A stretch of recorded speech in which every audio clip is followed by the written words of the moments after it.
జిల్లా వేగాద్రుల నెంబర్ని ప్లస్ రెండోది కిసాన్ సంఘ్ అంటే రాజకీయ పార్టీలకు అతీతంగా ఒక రైతు సంఘంలో రాష్ట్ర ఉపాధ్యక్షుడిని.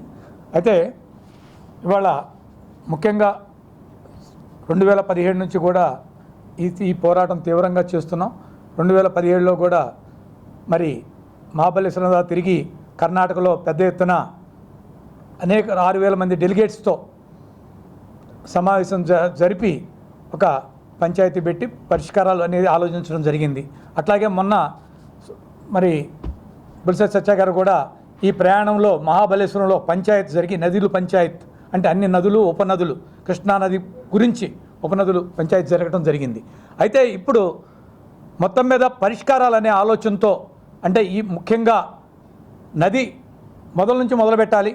కానీ ఇవాళ అత్యంత ప్రమాదకరంలో ఉన్న నది చివరి ప్రాంతం సముద్రంలో కలిసే ప్రాంతంలో.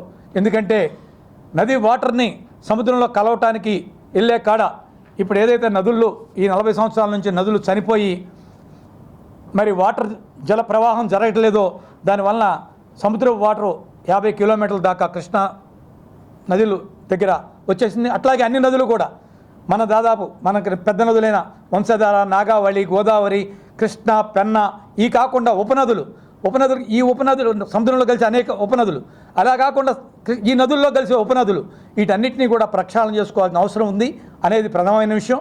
రెండోది ఆ ప్రక్షాళన చేసుకోకపోతే మానవ జీవనావళికే ప్రమాదమైన పరిస్థితి.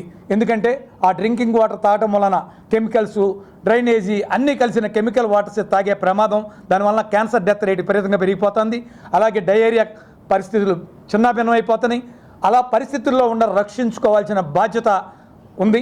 రెండోది భూమిని శుద్ధి చేసుకోవాలి. భూమిని శుద్ధి చేసుకోకపోతే ఆరోగ్యకరమైన పదార్థాలు రావు, ఫుడ్ ప్రాబ్లమ్స్ జరుగుతున్నాయి. ఈ యొక్క భూమిని శుద్ధి చేసుకోవాల్సిన కార్యక్రమం ఉంది. దీని మీద పెద్ద ఎత్తున జన జాగరణ జరగాలనేది నిర్ణయం చేసుకొని ఆ నిర్ణయానికి ముందుకు నడవాలి. అంటే రైతు సంఘాలు అంటే రాజకీయ పార్టీలకు అతీతంగా రైతు సంఘాలు, అలాగే పర్యావరణవేత్తలు అనేక సంఘాలుగా పర్యావరణవేత్తలు సమాజంలో ఉన్నారు.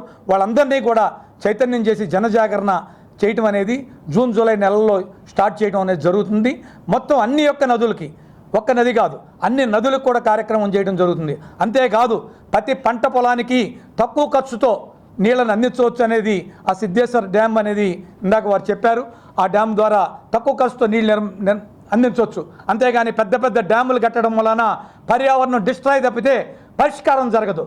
పరిష్కారం అనేది తక్కువ బడ్జెట్తోనే ప్రతి రైతుకి నీళ్ళు అందించే పరిస్థితి నిర్మాణం చేయొచ్చు.